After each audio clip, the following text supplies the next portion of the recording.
Hey, what's going on, everybody? This is Tyrone back with Tech Life, and welcome to the Wireless Weekly Recap. If you are new to this is where we recap stuff that happened throughout the week, and then we also touch up on new developments that have happened recently. So this is either episode 22 or 23, I'd have to check, but make sure you grab your popcorn, drinks, or coffee or whatever, because this is going to be a longer video. So I have this article up because I like the title of it. It says T-Mobile sugarcoats Sprint merger with promises of free data, but only if the merger is approved. So all of the promises that were made at the Uncarrier event were just promises made based on the merger being approved.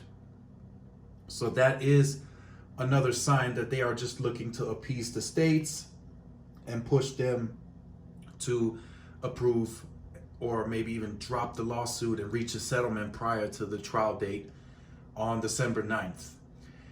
And prior to making this video, if you've watched my other update, you will see that Arkansas now also has joined T-Mobile and Sprint in favor of the lawsuit and settlement of the Department of Justice. So this is just getting more and more in the merger's favor instead of, getting more litigation and negative. We're getting a lot of positives now and more in the coming days and weeks. So what I want to really talk about before I get into this more is a lot of people have been emailing me asking if John is going to retire next year, April, when his contract runs out. And a lot of you now have been following the channel for a while now, and I've been doing this for 4 years now, and I've been in the industry, in the wireless industry previous to this. And I could tell you that John has done a lot for T-Mobile. T-Mobile would not be where it is today, and the wireless industry may have not had the change that it's had and what we're seeing today in terms of the perks, the unlimited, all that stuff. We may have not seen that if it wasn't for John. So John has been a huge part of the wireless industry, period. Not just T-Mobile, but the wireless industry. He's changed it for the better for the consumer. Now for T-Mobile, of course, T-Mobile is a company, but he is the brand of T-Mobile. He's the mascot. You can put every single success that T-Mobile has had on him, under his marketing, under his strategy. He's a very smart guy. If you do some deep research on him, everything that T-Mobile has planned, has pushed out under the Uncarrier, has been very well strategized and planned with him and the team. So do I see John leaving in April? Potentially, yes. He's already on his way out. Not that T-Mobile is forcing him out, of course not. He's looking to retire. Simple as that. He's already old. He's close to hitting 60, I believe, if he's not already 60. And then, what else does he have left to prove after this? Once this merger is through and he sees it through, he's going to get close to $100 million payout. So at that point, he's already wealthy as it is now. The T-Mobile has taken very good care of him. Every time he's hit these numbers, he's posting numbers that investors are happy about. The board of directors are happy. He has taken that company to whole new levels compared to what it used to be in 2010, 2011. He has taken his company to whole new heights. And I do see him leaving, but he is going to leave the company in good hands. So it's not like they're going to get somebody that's an outsider or, hey, we need a new CEO because our company is struggling.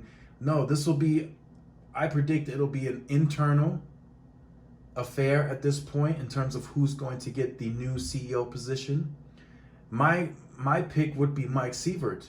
He's been alongside John this whole time. He's still younger, so he's still got some years on him. And he's not going to change the course of T-Mobile. He's going to keep it the same for years to come.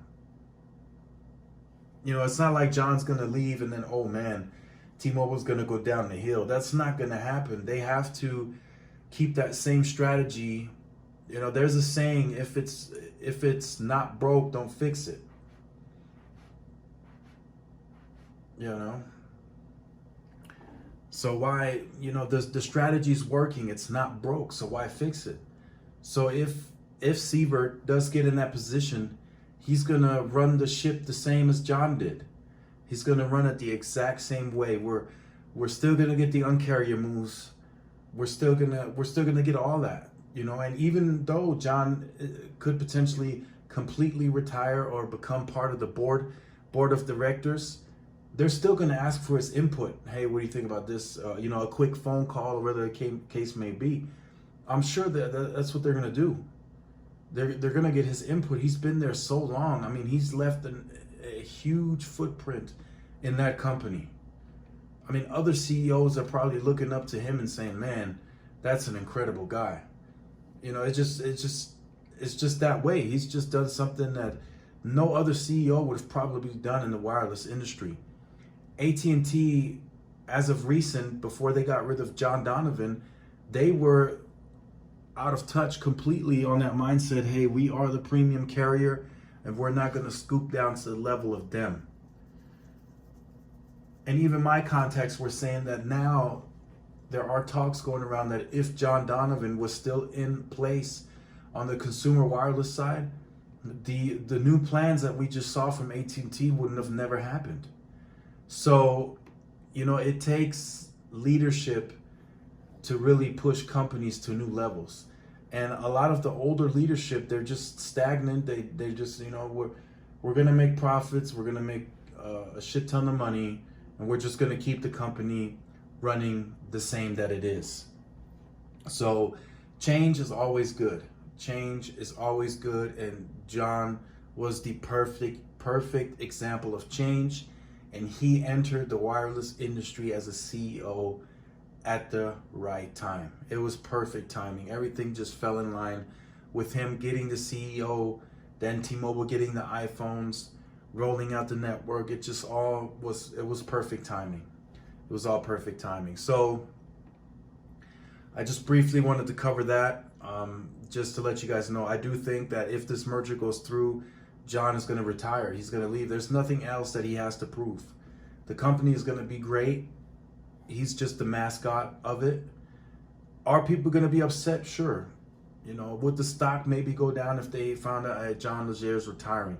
Yes, potentially yes. But once they see, hey, look, we get Mike Sievert, he's going to operate the company the same. There's still Neville Ray. There's still all the other parts. You know, I think they're going to be just fine. Now, could that completely backfire? Maybe it could, but I just don't see that backfiring too bad just because one guy is going to leave the company. It's still going to remain T-Mobile, the company. He was just a mascot, in other words. So, to the next part of this video, I just wanted to talk about, you know, more about what this article is saying and hear from you guys in the comment section down below on this Uncarrier announcement that took place yesterday. So I just made that brief video yesterday just to say, hey, look, the best announcement out of this was the December 6th launch of 5G. That had me most excited. The rest of it was just kind of whatever. I've seen people say it was overwhelming or underwhelming. It was pointless. Some said it was really pointless. I mean, you know, for the crowd that those plans are going to serve once the merger is approved, great. You know, I completely, that's a good thing. But John is undercutting everybody at the 15. There are two price points for those lower plans. So there's a $15 price point at 2 gigabytes, and then I think there's a $25 price point at 5 gigabytes. Now, he's undercutting his prepaid brand, T-Mobile prepaid. He's undercutting Metro by T-Mobile. He's undercutting every single MVNO, Comcast, Charter. He's undercutting Cricket, and he's undercutting his new competitor, Boost. Now, I don't know if they'll continue to call it Boost Mobile, but, you know, potentially he's undercutting Dish. And Dish entering as a fourth national wireless carrier that has to build a 5G network can't really afford to run these lower end margin plans. They have to conceive of higher profit margins and use that to further invest into the network. You got to remember, they still have to build out a nationwide network. Although they may have the spectrum that they have been sitting on, get the 800 megahertz from the Sprint deal, get the MVNO partnership to where they can roam on T-Mobile's network 100%, no throttling or anything, they still have to build their own network within 7 to 10 years. And that happening based on those plans that T-Mobile just pushed out, undercutting everybody, it's going to be tough for them to compete. It's going to be really, really, really tough for them to compete. The other day, I think I talked about it already in a video, Peter Adderton was on Fox Business, and he said on there that he could see 2.5 million customers leave Boost right off the bat because those customers may be throttled just a bit worse to get them off of the network. And people were like, what do you mean? What do you mean? Well, he says there is no protection for that customer, that lower end customer.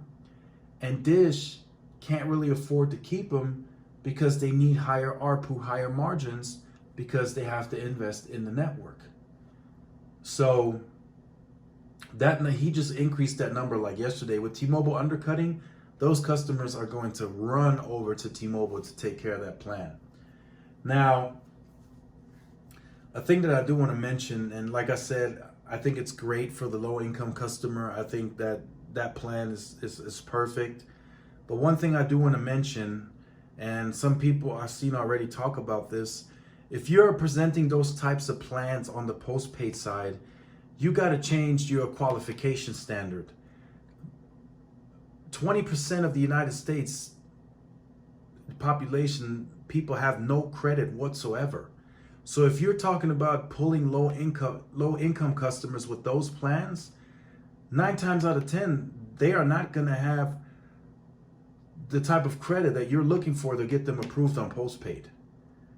So how does T-Mobile overcome that? That really wasn't discussed at yesterday's Q&A. Nobody really asked that question from what I got from that. I would have asked that question if I was on that call.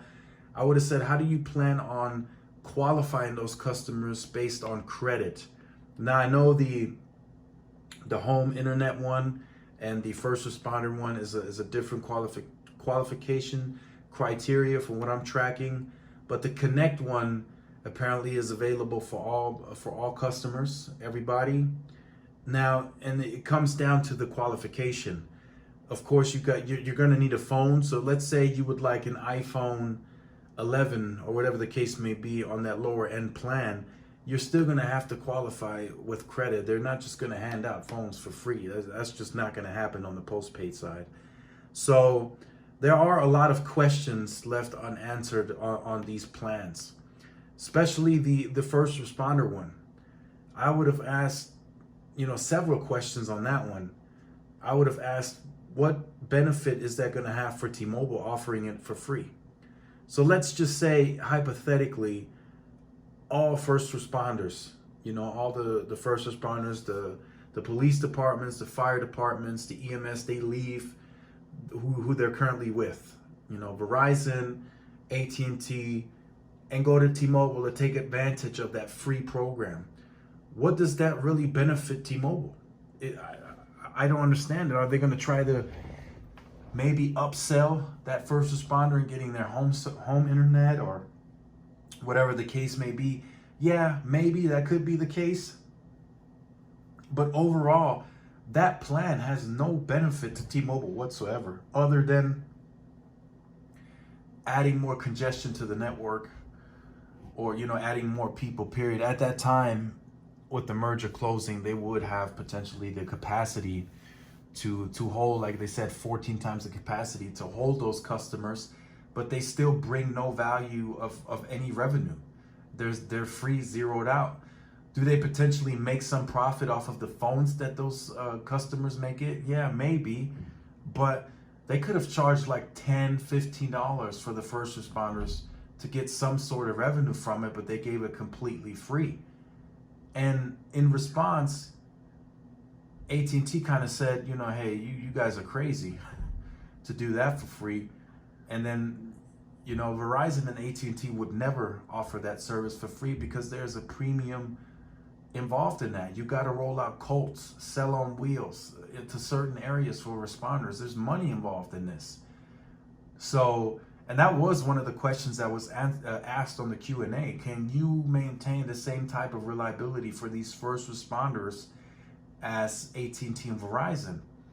And again, they did say that, you know, hey, we can't proceed with these offerings unless we get the merger approved. So everything right now within T-Mobile is based literally on the merger. All bets are in one basket, all eggs in one basket. There's no plan B, there's no plan C, no D, no E, no nothing. There's no other plan but to make this merger happen. That's why this is such a big deal for T-Mobile. That's why they announced that Uncarrier 1.0. There is no other plan right now for T-Mobile. And if the merger doesn't go through in December 9th, then T-Mobile is going to face litigation. They have to appeal, and then we're going to have another delay of 6 to 12 months. So they are looking at it from a positive standpoint, of course, like John said in the announcement that he's very confident. But of course he's going to be confident that this goes through. He's not going to sit there and say, look, this is negative, this is not going to go through. Of course not. They're going to stay and remain with that same positive attitude that this merger is going to go through. And that's another thing that I wanted to talk about. Once the merger is pushed through, Neville made another post that I find very confusing. Not confusing, but he said it would take him 6 years upon the merger closing to see the end result of 450 megabits per second on average. Now, to me, that was shocking. When you say 6 years, that's a long time in the wireless industry. That's a long time that AT&T can spend money and that Verizon can spend money. There were some slideshows the other day. There's going to be more mid-band, a good chunk of mid-band up for auctioning, more low-band, more high-band. I mean, Verizon and AT&T are going to be able to buy the spectrum that T-Mobile would get from Sprint. Pretty much, they're going to be able to purchase it, and they're still going to spend double on the network over what T-Mobile's doing. During the announcement yesterday, if you heard it, they said they're going to spend $60 billion on the network. In the same time frame of 6 years, if you do the math, total, AT&T and Verizon are going to spend more. Not by, you know, a huge leap amount, but they're still spending more in the same time frame where T-Mobile says they're going to spend that $60 billion. So that's, to me, that's a bit iffy in terms of them saying, hey, the network is going to blow your socks off. Verizon already has 5G nodes that are blowing people's socks off with the 5G speed. And I think they're going to replicate a much faster average than 450 megabits per second, in my opinion. But in AT&T, the same. Those guys are leap bounds ahead on coverage right now. It was the trip that I recently took was an eye-opener for me. So it's kind of like the analogy that I like to use. So the pricing of T-Mobile is in line with AT&T and Verizon. Now, I'm not saying it's exactly the same because they do include taxes and fees. But what I'm saying is, if you go to a car lot and you see a Ford Focus or a Ford Fiesta, and it's in line pricing wise with a BMW, you're probably going to gravitate towards the BMW. It looks better, drives better, the whole shebang. And if it's within the price point of the Ford Fiesta or the Ford Focus, you're probably going to get that BMW. So it's kind of the same with the wireless industry. If T-Mobile is $20 less than AT&T and Verizon, you're in my opinion, you should go with AT&T and Verizon because T-Mobile is just not there yet. They have done a great thing for the wireless industry over the last 7 or 8 years, but their network is just not on par with the big two. It's just not. I mean, like I said, on my trip, I had to get off Interstate 8 for a little bit because there was a closure, so we traveled on Highway 98. T-Mobile had no service that whole stretch. It was about a 10-mile stretch, where AT&T and Verizon had 2 towers along that stretch. So, like I said, they're getting better every day, but they're nowhere near the big two. So, this is going to conclude the episode today. I just wanted to talk about this. This was a longer video, as I mentioned at the beginning. But definitely, you guys can check out the whole video. Let me know what you think about all of this. Do you think the 6 years is too long in terms of the end result of the product, the network? Do you think it should be shorter? Do you think T-Mobile may need to invest more? Leave all that in the comment section down below. And definitely stay tuned to the channel. Look forward to next week's episode. Already, there's lots more coming this week. So definitely stay tuned. If you're new to the channel, make sure you like, share, subscribe. Also hit the notification bell so you're notified when I upload content. And definitely stay tuned. And I will see you guys in the next episode. Peace.